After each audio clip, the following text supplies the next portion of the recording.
8 o'clock on my clock now, so I can begin just in time. So I always like to get inspired by the questions which I have asked in the evening time. And one of those questions last night was, Ajahn Brahm, can you please give a deeper talk on meditation, just like I do to the monks on a Wednesday night? So that's a very secret teachings, only for the initiates. But you asked for it, so you're going to get it. But I'm not going to go that deep, but who knows, see how the talk unfolds. One interesting fact I will share with you, that very often that I have resolved to give a deep talk on Dhamma, but it doesn't come out deep. And I often reflected, why is that the case, when my intention was one thing and the talk was not really that deep? And I found out through experience that it's really depending upon the audience. There is an interaction always between the speaker and the audience. I do keep eye contact with you when I'm talking, but it's even deeper than that. That if I find, even subconsciously, that the talk is too profound for the people listening, then automatically I cannot stop it. It just goes to a more easily comprehensible level. So I can only give a deep talk if you let me. And if you don't, it never happens. It's very fascinating that I'm not in control of the talks. They come out according to the needs, requirements of the audience. It is an interaction. It's a very interesting thing, because I've been giving talks for such a long time, and to many different audiences, and this is just what happens. You cannot just decide to give a deep talk. You may try, and if it happens, that's a feather in your cap. You're an audience which is ready for it. But anyway, one of the things you asked me to talk about was the dependent origination, but I'm going to start with something which is far more interesting than dependent origination. It is connected to it. Dependent origination is just basically knowing what causes the things we experience in life. And it also links to the other question which was asked last night, what is yoniso manasikara, the work of the mind which goes and finds the causes of things. Not so much as what is happening, but why it's happening. And if you know the cause, you don't just focus on the symptoms, but you focus on the causes, then you can actually take away the cause and the effect vanishes. It's one of the reasons why, instead of trying to stop the thinking in meditation, bring it back, it goes off again, bring it back, goes off again, bring it back again. That's just looking at the symptoms of a restless mind, thinking. And you can think about anything. There's no end to stuff you can think about. And don't ever assume that if you think it through and it's all done, then you can be calm and quiet. Thinking is endless. But we find the causes, the origin, why we think. And I've pointed a few things out there. The restlessness, the lack of contentment, even sometimes the fear of quietness, not being used to stillness, sometimes even not knowing what it is. And so because of that fear, because of that sometimes seeking for pleasure called boredom, then sometimes that we don't allow the stillness to last long enough. And another way of seeing that is that peaceometer. How peaceful is your mind? The thoughts are like the waves on the surface of the lake, and just trying to pat the waves down doesn't get you anywhere. Instead, what's agitating the lake? What's the cause of it? Wanting, doing something, that is causing the agitation. So when you find out the cause, then it's very easy to let go of the cause, and then the thinking stops.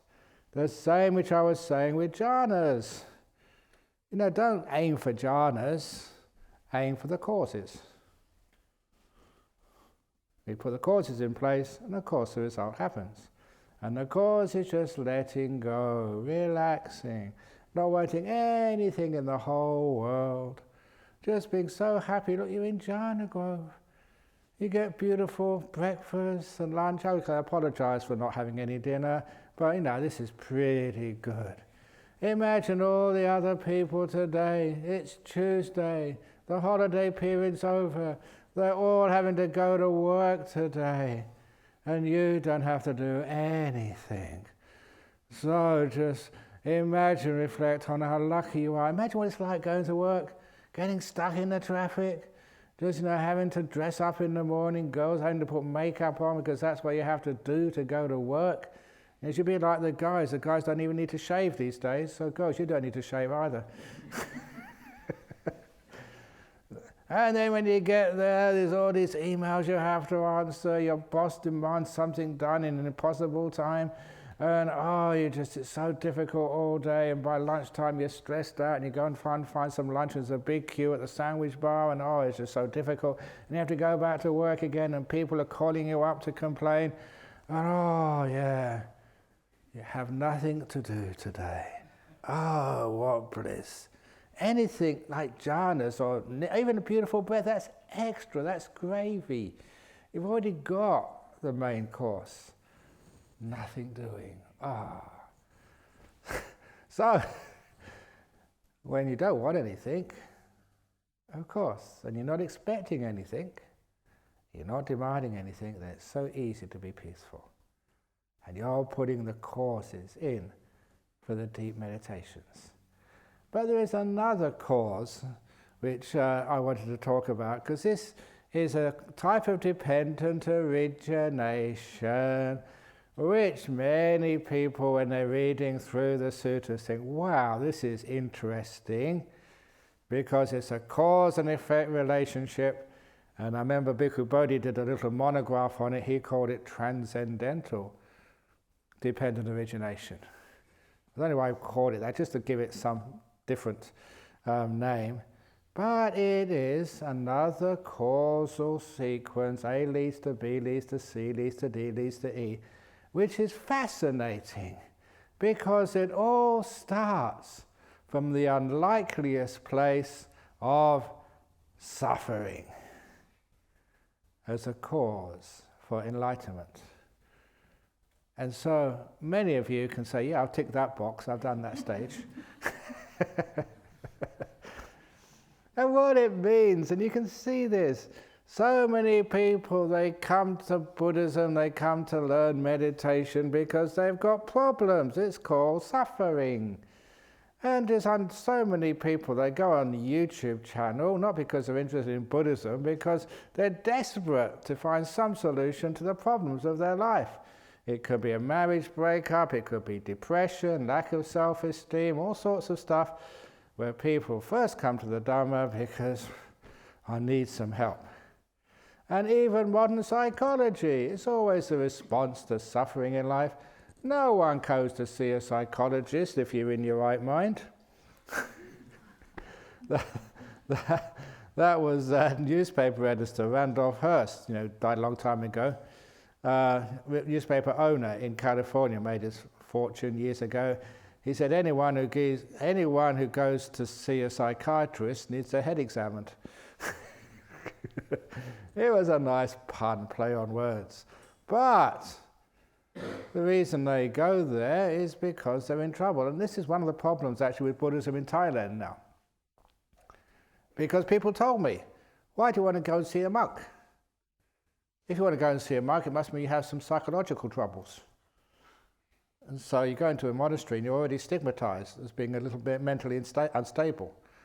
Or if it's not mental instability, it's because of social problems. So any woman who goes into a temple to talk to a monk means they're having trouble with their marriage, which is another stigma. But it is true in a sense, a lot of people, they come to talk to you because they've got problems. And what happens is you hear some of these teachings of Buddhism and you get inspired by the answers. There is something there which says this teaching understands what it's like to live as a human being with a mind and with a body which gets old and old and old, in a world where you don't get what you want, in a world where you strive and get frustrated, in a world where many people respond to frustration with anger, with a desperate attempt to use force of will to try and get what they think they need. And so that particular world is very well explained in Buddhism. So much so, there's many psychologists coming here saying that, that what they hear from Buddhism, what they learn from Buddhist monks, is what they find practical in their usual daily life with their clients. So it gives you an inspiration that there's something in these teachings which understands what's happening and also understands the end of suffering, how to get out of it. It is that inspiration which gives you a type of joy which is called pasada. Okay, so you've got to be joyful now because that's what your name means. It's actually sampasada, so with this joy.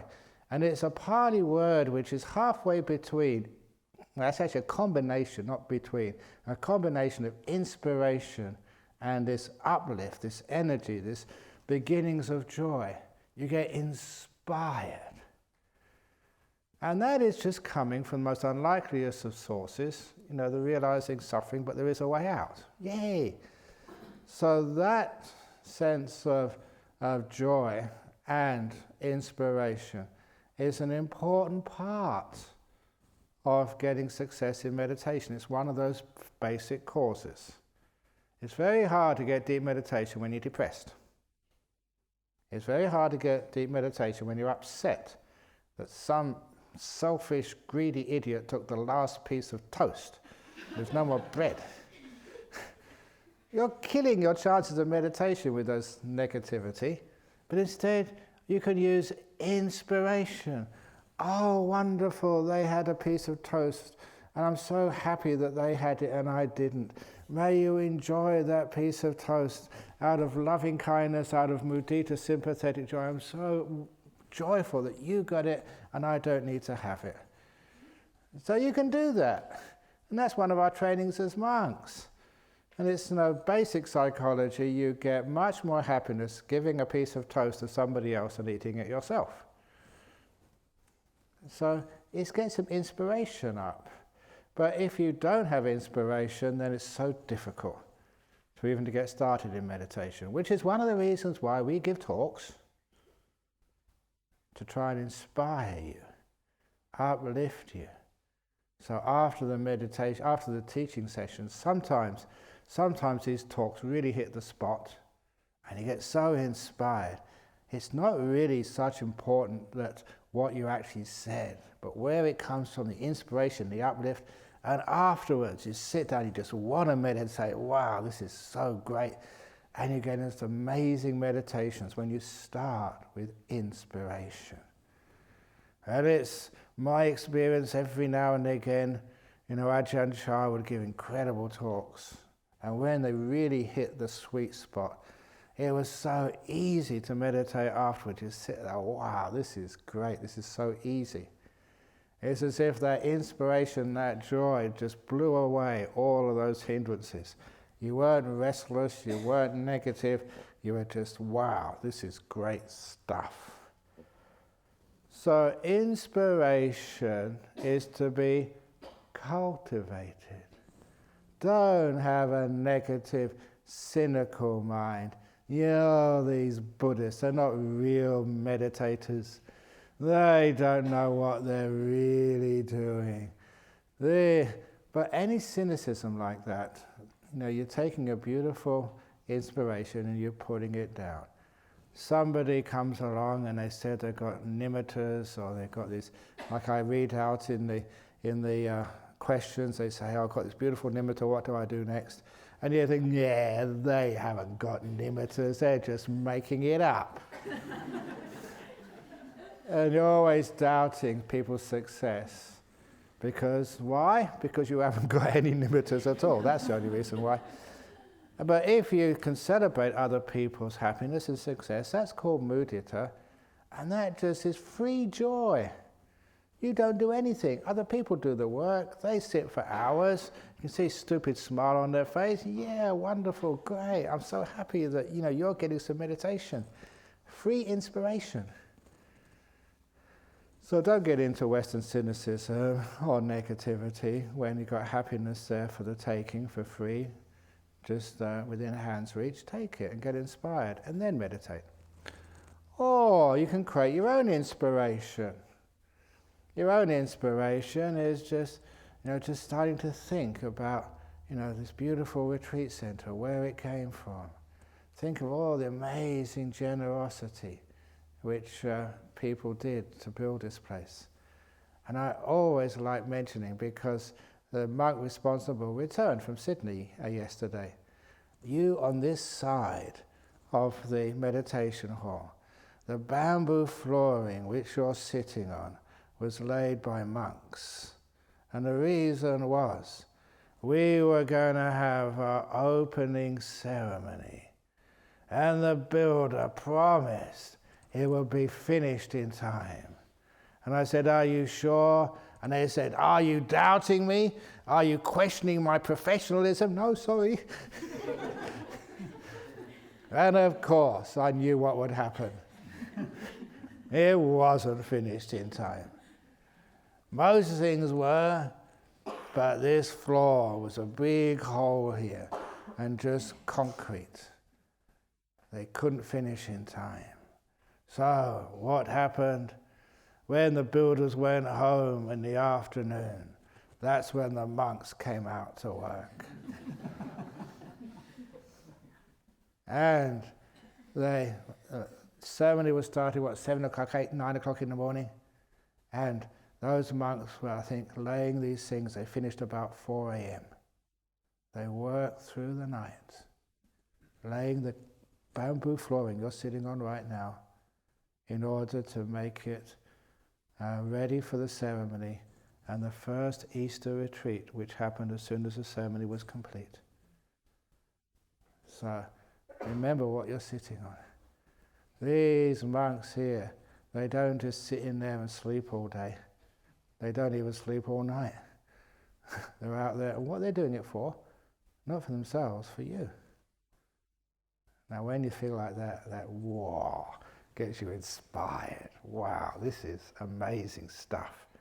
And that inspiration, I hope you're getting some, because I get it when I tell these stories.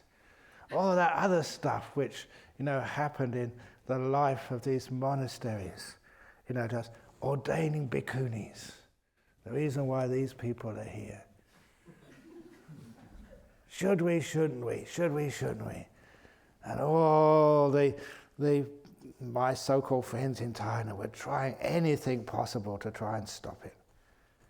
And I remembered that Ajahn Brahmari was the point person here, and it was that touch and go, really that touch and go, that I was just coming back from England giving some teachings there.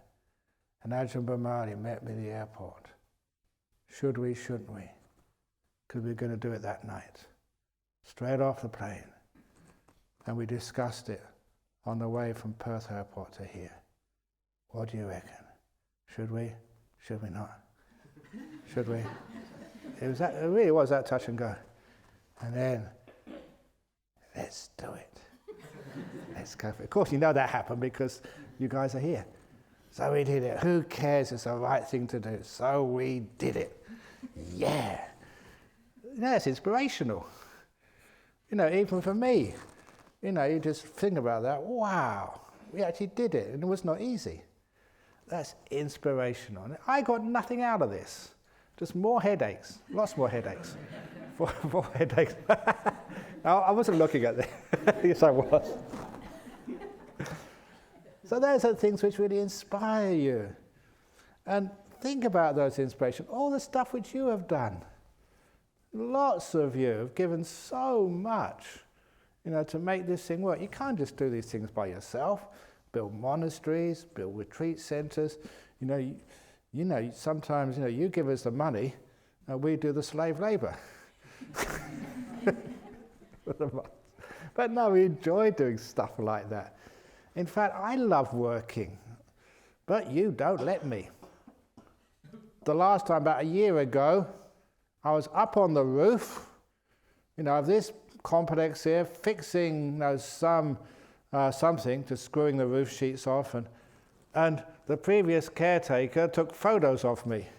Oh, I really got into trouble for that. Ajahn Brahm, you must not go on the roof, you might fall off. Well, so what, you fall off, but then you won't be able to teach us.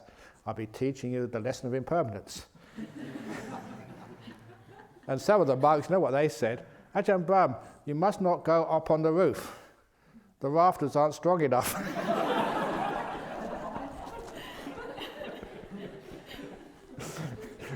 They were strong enough. I didn't fall through. But anyway, it gives you lots of inspiration to see people working together and helping out and no one taking advantage of anybody else. And so that's brilliant. And I remember those things, as hopefully you do. Great acts of kindness and sacrifice. And those types of giving, letting go, great acts of charity, kindness, compassion, those are the things which lift you up. Inspiration.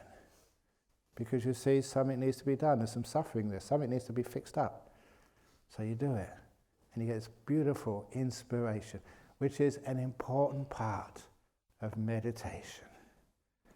If you see someone here, they're meditating hour after hour and they miss their lunch, don't sort of criticize them and think they're just really up themselves. Who do they think they are? Do they think they're the Buddha? No, just get inspiration, let inspiration. Wow, it's working. Someone's actually meditating so beautifully. Sadhu, sadhu, sadhu. Oh, that just brings me so much happiness and joy. And in fact, on the question last night, they said, why did I do my 6-month retreat? What did I get out of it? It doesn't matter what I get out of it. A lot of people got so inspired. You can do that. You can just spend 6 months not talking to any living being. It's not just 9 days noble silence. It's 6 days real noble silence. So 6 months. Sorry. That's lovely. It's so easy to do. And that inspired people. So they said sometimes that's the best Dhamma talk I ever gave. Not in words. Because words, you can get words anywhere. But actions, see it actually happening. Or like this story, I love telling this story. I always go off the track, but these stories come up and they're really inspiring. What inspired me, and inspired many other people. There was a monk, he was a Vietnamese monk. I won't say who, because it's not fair to tell who it is. This Vietnamese monk was teaching a meditation retreat in Sydney, a 9-day one, just like we do here. Only started off meditating, and then he was going to give a talk at 8 o'clock afterwards, the first night, Friday night. It was one of the Friday to Sunday retreats. And after finishing the meditation, everybody sort of opened their eyes, waiting for the talk, but the monk was still meditating. He carried on sitting there. 8:30, still meditating, supposed to be giving a talk. 9 o'clock, still meditating. 9:30, and what did people do? They all went to bed. No, they weren't going to wait for the monk to get out of meditation. It's a good job they did go to bed, because when they got up in the morning, he was still there, sitting there, meditating. He meditated there for 8 days straight without moving. Didn't go to the toilet, didn't take any water, didn't move, not in a fraction. He was sitting there just like a Buddha statue for 8 days. And nights, continuous. And when he came out of his meditation, apparently he apologized to everybody. I'm so sorry. I got into deep meditation, I just couldn't come out. So I'm terribly sorry, I never gave you any teachings. And they said, no, that was the most amazing, inspiring thing we could actually witness, that monks can actually do that these days. They can actually sit still for 8 days solid. Wow, that's so inspiring. Thank you so much. That's all the Dhamma talk we need. That's unforgettable. The information you get from books or from YouTube, but actually to see it, and know it's real, that is really inspiring. So all this inspiration, that's important. And once you get inspired, you get all this joy coming up. It's called piti, joy. And this is from dukkha to sampasadana to piti. These are 3 stages in what Bhikkhu Bodhi coined transcendental dependent origination. One thing leading to another. And once you get this piti coming up, the next stage, which happens automatically, is don't say, oh, I've got piti now, let's go to the next stage. You can't help it. It just happens. It's automatic. The next stage is you get so tranquil. Your body becomes still. No aches and pains in it. When you're enjoying yourself, you don't feel pain or aches anywhere in the body. You know the old phenomena that people are playing contact sport like rugby or football, and they break their leg. And they still carry on playing, and they can't even feel the pain. They're enjoying, they're so absorbed in the game, they can't even feel any pain. Or just like you, maybe you haven't broken your leg, but you're watching a movie and you want to go to the toilet, and you can't even feel it. You can't feel the pressure in your bladder. Or your leg's gone to sleep and you can't even feel it. Because you're watching the movie and it's enjoyable. And then afterwards, once the movie's finished, my leg's gone to sleep. I really need to go to the loo. I can feel the pain now. But when you're enjoying something, you've got piti, all of those irritations which make the body move are gone. Because you have really strong joy.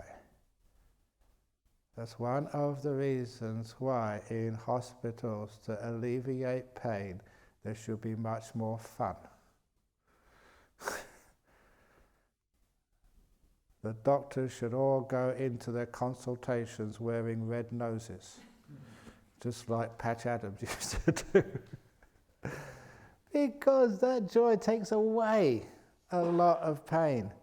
And for meditators, once you get some joy coming up, you can't even cough. It's gone.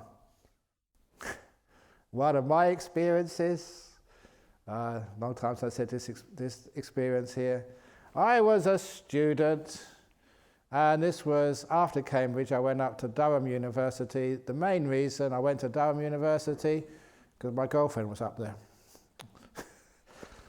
I wasn't born a monk. So stupid reasons.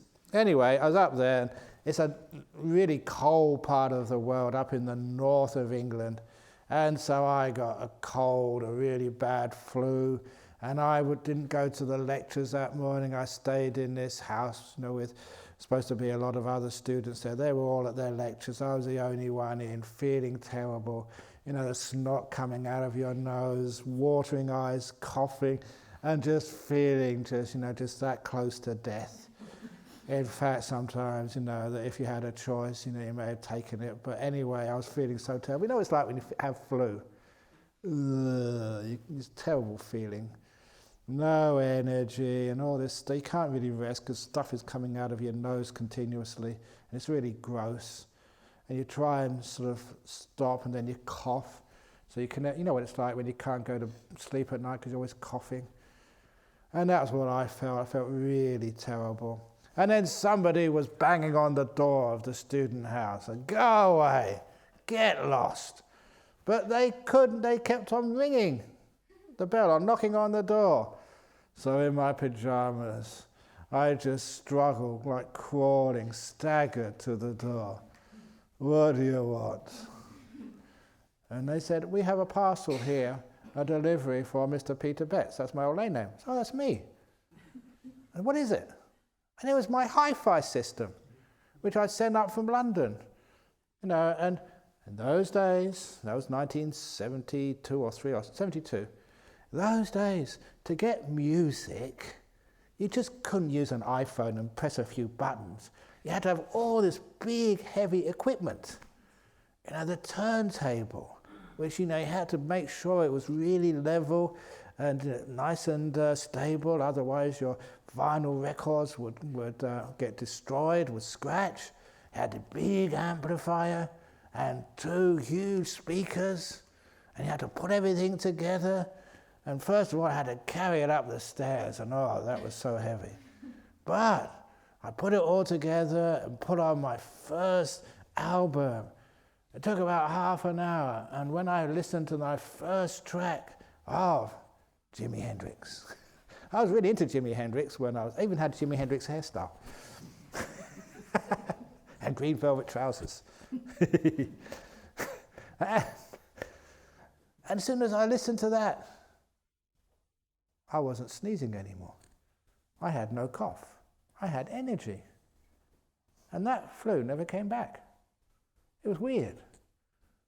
And at the time I thought, this is crazy. Now how can actually listening to Jimi Hendrix cure the flu?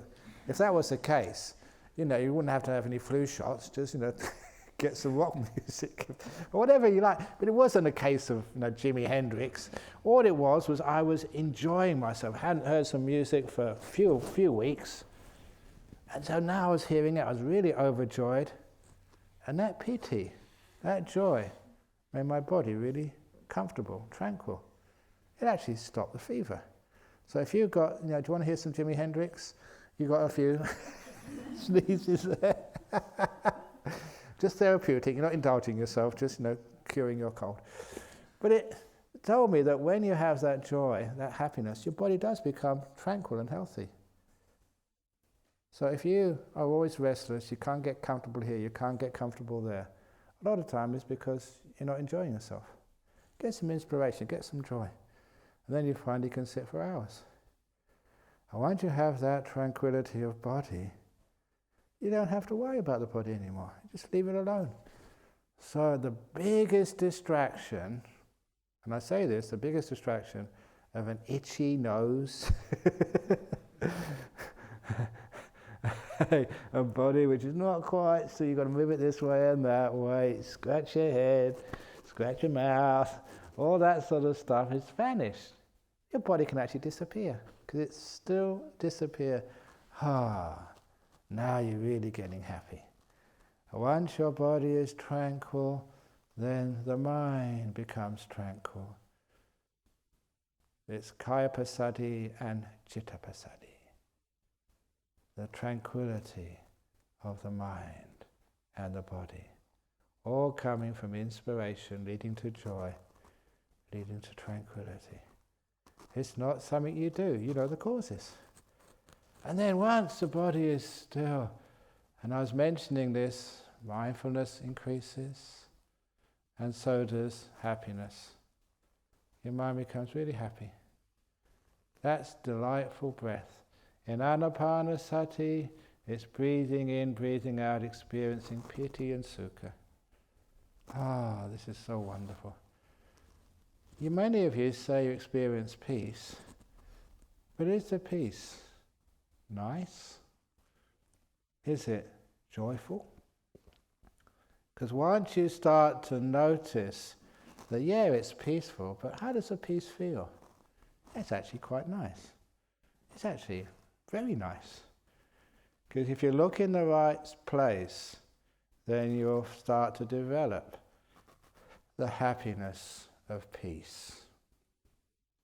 Just in the same way, I started off enjoying things like rock music, and then later on you got more interested in classical music. It was more refined. As a young man I thought, boring, there's no beat to it, it's not loud enough, but then you really got into it later on because it was more refined. It was as if my ears and my brain could appreciate finer things in life. And then that's like the peace which we experience first in meditation. You may think it's boring, but after experiencing it longer and longer, it becomes incredibly wonderful. It's like your palate begins to develop so you can taste finer foods and enjoy them. This is your mind develops so you can appreciate the joy and the bliss of what you once thought was boring, peace. Your mind starts to enjoy happiness. And the next part of this dependent origination was the real big one for me, because that just reinforced what my teacher was saying, how I understood, but something inside of me was resisting it. But this actually convinced me. It's from the happiness, that is where the mind gets samadhi, gets still. This is one of the first phrases I learned in Pali. Sukhino cittang samadhiyati. The happy mind becomes still. Not the negative mind, not the angry mind, not the depressed mind, but the happy mind becomes still and enters the deep meditations. Happiness is an important ingredient. Not fear, not aversion, not longing for jhanas, happiness. So when you create a happy mind, a joyful mind, an inspired mind, that is one of the most crucial ingredients and causes to get a jhana. So that is why I try my hardest to give you joy. Sadhu, sadhu, sadhu. Messing around with you, telling jokes, trying to inspire you, making it comfortable for you, trying to get nice food for you, so you do get joy coming up. Wow! And you find now it's easy to meditate. So, for real big joy, you get big stillness. So don't ever be afraid of joy. Don't ever think something is going wrong. I'm enjoying this. Don't ever think, no, real meditators, we have to go through pain. One of my friends, fellow monks, again, I don't want to tell you his name, but he's over in England now, that's what I'm going to say, that he decided to sit all night, enduring whatever pain came. I admire his endurance. But even though I admire his endurance, his stupidity was much greater than his endurance. Because he managed to sit all night without moving, even though he had great pain in his knees. And in the morning, we had to take him to the hospital, where he had a double knee reconstruction. That's absolutely crazy stuff. But still people actually get into that, just trying to push through the pain. It's nothing to do with Buddhism. We develop happiness and joy to the point we can't feel any pain. That monk who sat for 8 days, I know what he felt like. No pain at all. Just totally blissed out. No pain is, man, a bladder, I haven't gone to the toilet for 8 days, that must really hurt. No, just perfectly okay. No pain at all, because enjoying himself to the max. So, the joy leads to the deep meditations. And I'll say later on more about nimittas. Some of those nimittas get so incredibly joyful. And it happened to me, and every now and again, interviews, people come up and say the same old stuff. I say, oh, yeah, I remember that. Yeah, that happened to me as well. And that was a time when the bliss gets so strong. I mean, really strong. That you think no human being can take so much ecstasy. And the insight comes. Yes, you can. There's no limit to the ecstasy, the sheer bliss a human being can take. Sometimes you think it's intolerable. I can't take so much pleasure. It's just going to blow me apart. And then the pleasure gets more. I can't take any more pleasure. And then you find you can. What a wonderful insight that is. Because people have this idea that monks have no fun. That nuns, that's what they call nuns. None of this, none of that, no pleasure. It's not the case. You have a great time. Much more pleasure than you have. So anyway, you get that. Don't be afraid of pleasure in meditation, especially that beautiful pleasure which comes from the mind. And that really blows you apart. And you will get so incredibly still. Samadhi. And so what? You get samadhi.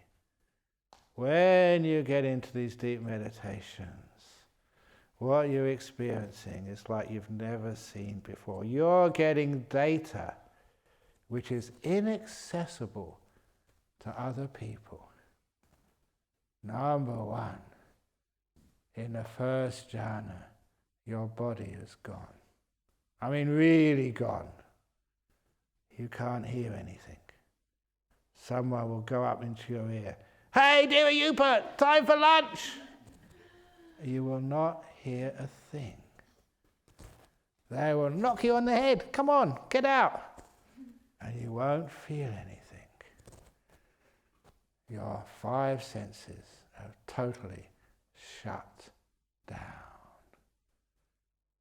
I've often told the story, I think you know about Greg, who went into jhana and got put into Charles Gardner Hospital, had defibrillators on him, didn't feel a thing until he came out of his meditation. That's a great story. But there's another person, some of you, I don't mind telling you him now. Remember old Ron Story? Yeah, he was in the army before he became a Buddhist. And he had terrible migraines. I mean, really, really strong migraines. And he told me many times when he had a strong migraine, he was a warrant officer and he was on maneuvers in Germany or something. And they'd say, okay, tea break. So they'd all stop and he wouldn't have any tea. He'd go off into the nearest dark place, which was usually a barn or something, and just sit down. He didn't know what meditation was. He said, I went right inside, he used to say, right inside, until he couldn't feel the migraine anymore. And he had to do that because the pain forced him. And he said on one occasion, he had a terrible migraine, they had to stop for a tea break, so he told his other soldiers, you just have a cup of tea, I'm going in the barn. He went in the barn, sat down, and then a few minutes later, the order came through to move. So everyone put away their tea, it was just exercises, and they got in their truck, their lorry, to drive off. And then one of them remembered, we've left our sergeant back in the barn.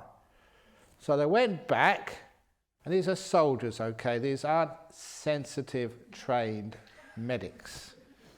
They lifted up their sergeant and bunged him in the back of the truck, and he didn't feel a thing. And then a few minutes later, when he came out of his inner stillness, whatever he called it, he opened his eyes and said, how did I get in here? I was in the barn. I said, we just lifted you up and bunged you in here. He didn't feel a thing. He didn't hear anything. So to me, that was a jhana. Well done. But he said, the migraines disappeared and he can't get into the jhana anymore, he said. Sometimes he misses those migraines. He used to say he's dead now, so I don't mind talking about him when he's dead. But, that's what happens in this jhana. You can't feel anything. Your five senses have gone. Isn't that nice? So what? Now you have the data. You should now understand from bare experience that even the most beautiful sights are suffering compared to having no sight at all. Even the most beautiful sounds are suffering compared to having no sound at all. The most beautiful feelings. You won't say sex, because this guy came to our monastery, he was a heroin addict. He came to try and find a positive place where he could continue just cold turkeying. And a really great guy, and it's so sad that he told me that this is what happens with addictions. Every day, 1,000 times he has to say no to keep off the heroin. 1,000 decisions have to be no. Just one yes, and he's back on it again. And the way he put it, you can really understand just how difficult it is once you get into an addiction, how hard it is to get off. You have to say no, 1,000 times every day. And you just, Say yes once, and you're back on it. And he was doing so well, but he said yes one more time, and he got back on it again. But while he was off it, he was doing his meditation. And that's always remember him coming, running to me, and saying, Ajahn Brahm, Ajahn Brahm, Ajahn Brahm. I was about to go in the car to go to Nolamara for the Friday teaching. And he said, I've got to tell you this before you go. I've got to tell you this. I've heard you say so often that the joy of having no 5 senses, of the body vanishing, is better than sex. I've heard you say that many times. But I never thought I could say it's better than heroin. Because apparently heroin is much better than sex, which is why it's so addictive. The sheer pleasure of it. But he said meditation is even better. So that's actually how incredibly powerful this is. And then you ask why? Why is it pleasurable? Because a whole heap of suffering has gone. Your body. So if you really want to get detached from a body and not wanting another body ever again, if you don't know what's on offer to transcend the body, then you'll always go looking for another body in your next life. Because you don't know anything else. But when you have these jhana experiences, wow, they give you data, real experience, not what you hear from a monk or from a nun, what you feel for yourself, and it blows you apart. Why didn't anyone tell me about this before? That was one of my experiences. So that's why I have to tell you about it. Even if you haven't got it yet, one day you will, and you'll understand what we're talking about, and wow. So when the Buddha said the 5 senses and this body are suffering, now you understand. It really is true, totally. So, that's only the first jhana. So, because of the second jhana, then you get the big one. I said first jhana you can do this, but second jhana it's so obvious. You know what happens in these deep meditations is so incredibly blissful. And you think, oh, it can't be bigger than this. And then it becomes much bigger. So, the bliss of the second jhana, more things disappear. And now, wow, this is more bliss, 1,000 times more bliss than the first jhana. You think, nothing can be more blissful than this, but it is. And you say, why? What's missing? And you know what's missing in the second jhana? Your will. It's gone. This thing which you've cherished, this thing which people fight wars over, for your personal pursuit of happiness, your free will, not to live in a dictatorship where other people control what you can do or what you can't do. Your individuality, your rights to self-determination. Both of those words, self-determination, should ring up red flags for Buddhists. Your will. Have you ever understood what that is? Or have you just assumed it's your personal right? Your most cherished possession, your will. So you'd fight for the death to have the freedom to do what you will and not to be controlled by others. And that is so embedded in our wrong view that we hardly ever challenge it. And you can't really challenge it until you get into a second jhana and see the reality. There's no will there.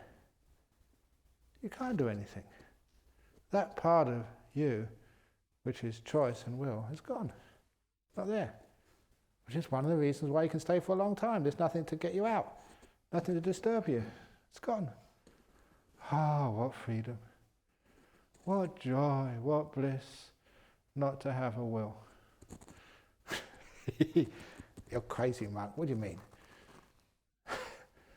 And now you understand that the will which you thought was your friend, is actually your enemy. In Buddhism, we have a personification of the will. It's called Mara. Mara, this being you read about in the suttas, is the head of the realm who wield power over other people's creation. I call him the control freak in chief. He wants to control everybody. That's why he really gets pissed off when the Buddha gets out of control. Literally, out of his control. Tried everything he could to try and control him. Fear, that was the first thing which Mara tried under the Bodhi tree. Mara's army. Fearful. That's what governments do. Make you afraid, and then they control you. That's what you do. You're afraid, and then you go and get controlling. You get beautiful nimittas, you're a bit afraid. Well, it's going a bit too far, too quick. So you go in and control things. You do something. We only do because we're afraid. So that's what Mara did, but the Buddha was not afraid. So then he tried the other means of controlling, sort of lust and desires, which is the other way to control people. That's why I remember, I think it's still the same, is it? Whenever they used to sell these expensive cars, mostly to men, so they had these beautiful women draped over them. What's that got to do with a car? That's Mara's trick, trying to entice men. It's amazing how we buy into that. But anyway, so this is, Mara tried to get the Buddha to control things out of fear. And then the last trick he used was, I always call that the Bodhisattva trick. Don't get enlightened. You can do so much in the world. You can be a world-turning monarch. Sacrifice your enlightenment so you can help so many other beings. You can bring peace to this world, prosperity and harmony. I call that the Bodhisattva trick. It's trying to stop you becoming enlightened so you can help all other beings. That's what Mara tried. Offered him to be a wheel-turning monarch was the word. Bring peace, prosperity and harmony to all beings. He saw through that as well. Let go of all will and control. Have you ever noticed, actually I've known quite a few politicians and presidents, they go into the job really thinking they want to do good and help. But what happens is the best will in the world always tends to get corrupted. It's just the way of the world. When you control with the best intentions, it always turns pear-shaped. You try and control your body. Your body turns pear-shaped like mine.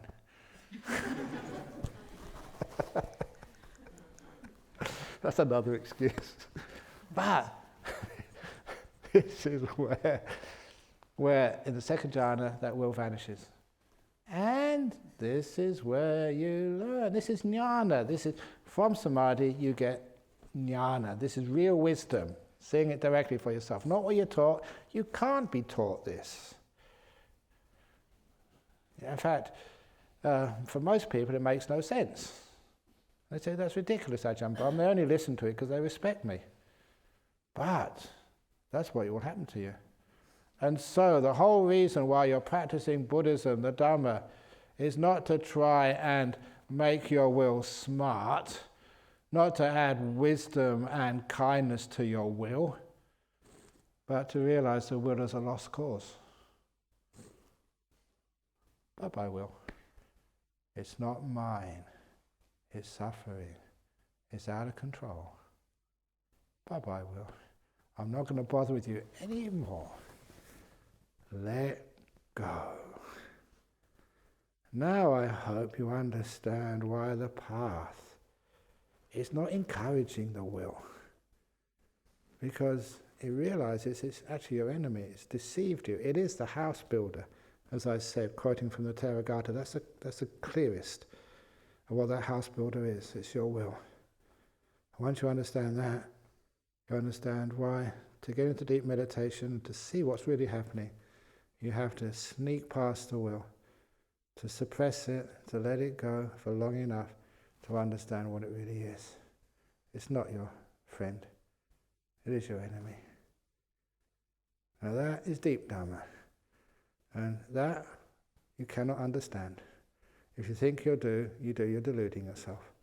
It's something you actually see and turns you upside down. Wow, now what do? Nothing. I'm not going to encourage that will anymore. I'm going to sit down and just be. So this is just the insight you get even after second jhana. Let alone the other place where you hang on to, which is the sense of self. I am that which knows. These are the two last, I call them citadels of delusion. The last places where your idea of identity self hang out. One is in the will. You get past that after a second jhana. And the other one is in the knower, the mind, consciousness.